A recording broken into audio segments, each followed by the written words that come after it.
I'd like to tell you about a fantastic networker that I met this year. Now, some of you I've known for many years, and thank you so much for coming today. It's great.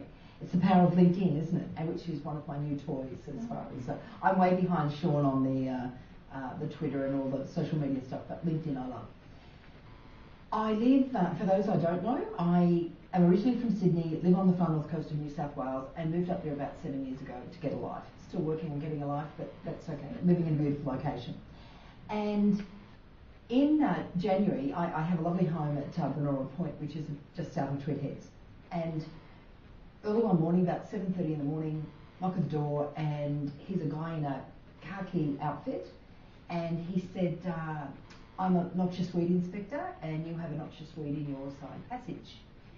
And I said, well, I'm not a gardener, so I didn't plant it. Must have been here when I bought the house 5 years ago. And he said, doesn't matter, $11,000 fine, you have to get rid of it. I said, okay, I'll come and check out which one that is. So he took me over to the side passage, and there's this very healthy, 3 metre by 3 metre plant, just three of them just popping up there.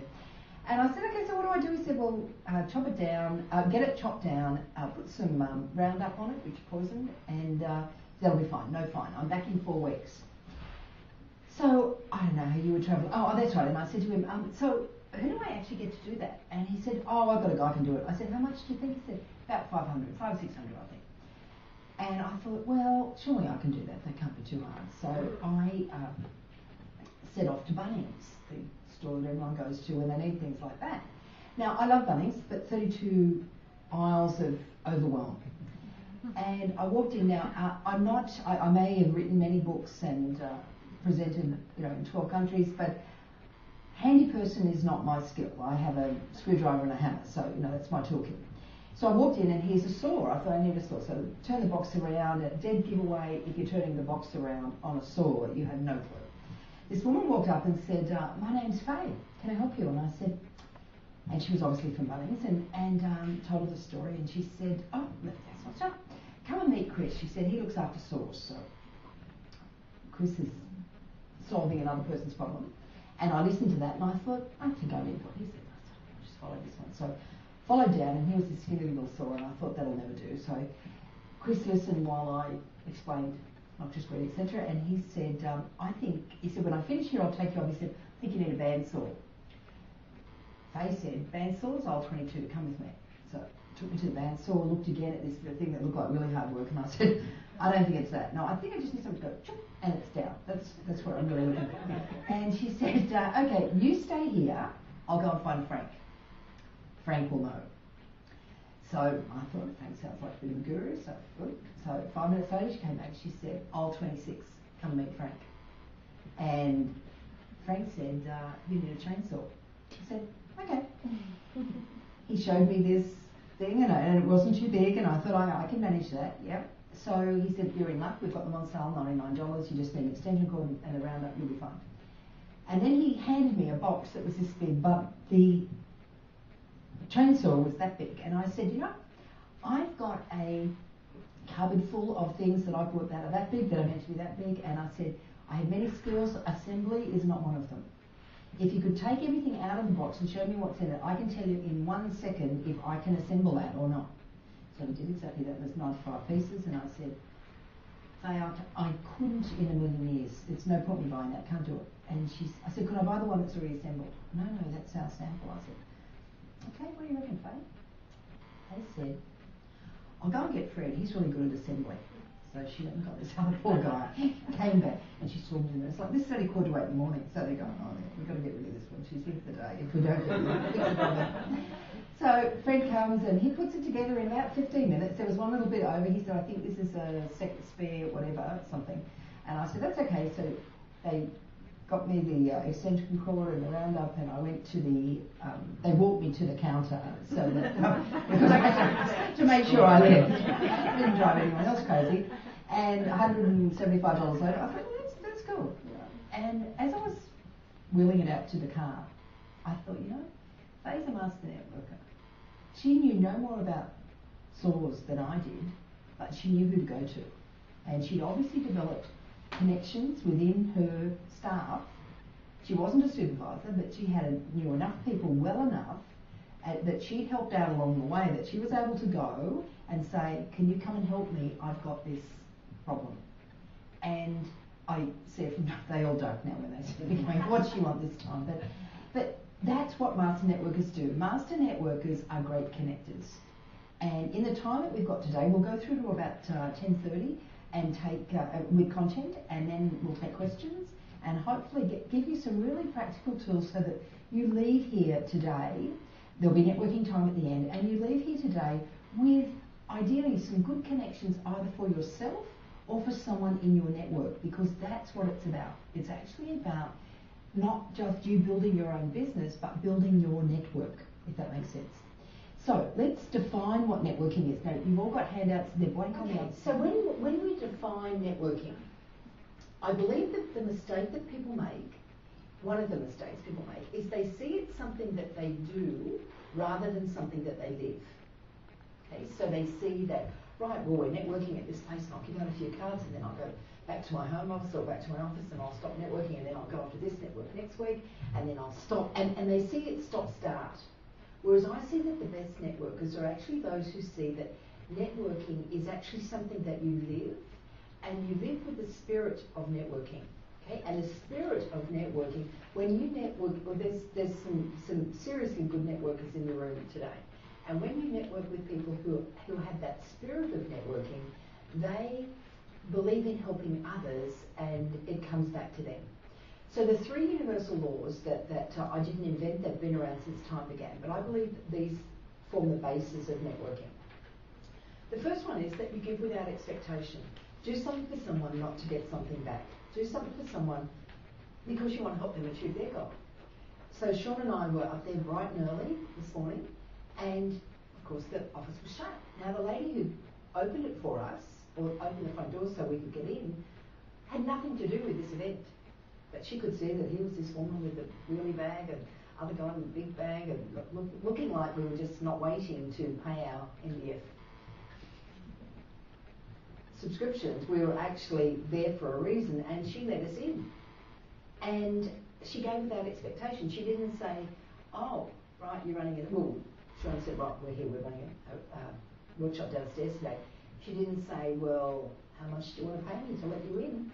That would be worth $100. We would have paid it because we were keen to come in and set up for you. But she didn't say that. She gave without expectation. She said, sure, okay, great, and helped us in. So giving without expectation, people do it all day, every day. But that's one of the absolute keys because what we're trading in today, it's one of the keys of networking. What we're trading in today is information. And what, as a good networker, what you're able to do is give people that key piece of information that you need. And in giving that key piece of information, whether it's a website, a phone number, the name of someone, connecting someone physically from one side of the room to the other, that's the piece that they need. And that's how you become a good networker. So you realise that we will grow out, you'll grow your own business as you help others grow theirs. Okay? So giving without expectation. The second one is that great networkers have an abundance mentality. And that's the belief system that there's plenty for everyone. Now, one of the challenges is, of course, that in this market, which I have found personally, this 8 months of the year has been much tougher than the same 8 months last year. Now, whether that's global crisis, or global financial crisis, Australia, economy, Sydney, East Coast, whatever, there's lots of things that are impacting on the decision making. And what I'm finding at the moment is that decision makings are, like someone rang yesterday and said, are you free on the 8th? I said, October or November? She said, September. As if. I said, no, definitely not. And she said, oh, right, okay, well, I'll get back to you then. I said, well, if you'd have more luck if you just gave me a bit more notice. That's only a week. And she said, oh yeah, I thought just you might have a gap in your diary. And I said, so the timelines are much shorter for an industry, my profession, that normally they give you months of liaising. Certainly, with Sean and I, it was a couple of months ago we settled on this date. So thinking abundantly is sometimes a challenge for small business when there are more bills than income, when there are lots of competitors in the marketplace and maybe not a lot of people, the phone's not ringing off the hook, or your emails aren't coming in, and you're thinking, I'm not sure where the next new client is going to come from, or how I'm going to reactivate a past client. So the abundant thinker, though, says there's opportunities out there, they're just not right in my lap at the moment. Okay? So that giving without expectation, having an abundance mentality. And the third one is the universal law of reciprocity, which basically means that what you give out comes back tenfold. So if you give out referrals, you get back referrals. Give out information, you get back information. Give out love, you get back love. The challenge that you've got is that it doesn't always come back immediately. So I could help someone on this side of the room not see them for another year or two, if ever. And indirectly, they help someone at the back of the room who helps someone in the front row, and indirectly it comes back here. But it doesn't always come back, unless you have systems in place, it doesn't always come back with a Robyn told me to ring, or indirectly, this came from Robyn Henderson. So sometimes we can become very despondent in the networking world because it just doesn't seem to be happening. You know, we seem to be giving out a lot and not getting much back. And it's sometimes when you just need to recharge your batteries a bit, and maybe just not go to a networking event for a week. Because some people crowd their networking and they do like 6 events. I met this woman the other day, 6 events she'd been to in 5 days. Her follow-up was lousy. She'd met all these great people but done no follow-up at all. So we will touch on follow-up here. So that's the 3 universal laws. The 4th thing, though, that I believe sets good networkers apart from great networkers is their ability to make what I call a heart-to-heart connection. So I deliberately aimed to connect with as many of you as possible, particularly those that I hadn't met before, as you walked in. Not just as a co-host with Sean, but as a connection. Because if I walk up and say, hi, I'm Robyn, what's your name? Oh, Viola, and what's your business? And that was pretty much the question that I asked all of you if I didn't already know you. And that gave me an idea of, oh, okay, so as a presenter, it gave me, all right, so we've got a mix of industries and professions in the room, and hopefully it made the person walking down the stairs, coming into a sea of strangers, feel welcome, because that was the intention. Okay, so it just takes a minute. So that what I call a heart-to-heart connection, if I'm asking or greeting one person or having a conversation with Gail, I'm not looking at a strategy around attending a networking event. Okay. Now, Sean asked before the things that bothered a lot of people, and some were conversation skills, some were, possibly breaking into groups, meeting strangers. The absolute, and one of the key points I'm going to sort of wind up with, but for now I'd like you to write down, is act like the host, not the guest. That is my life principle. Act like the host, not the guest. And whether I'm walking down George Street or Marine Parade where I live, or wherever I am in the world, the airport, anywhere, I act like the host. So to me, it's that spirit of networking. If you see things, page 2, innovative ways of generating referrals. Always remember the figure 8. Figure 8 is, I believe, the key to getting referrals. The number one reason why you stopped getting referrals, if you used to get them and now you don't, I believe the number one reason is that you stopped giving referrals. Okay? Number one reason why you stopped getting referrals, you stopped giving them. The second reason why you stopped getting them is you stopped giving feedback. People gave you referrals and you didn't get back to them and let them know how it went.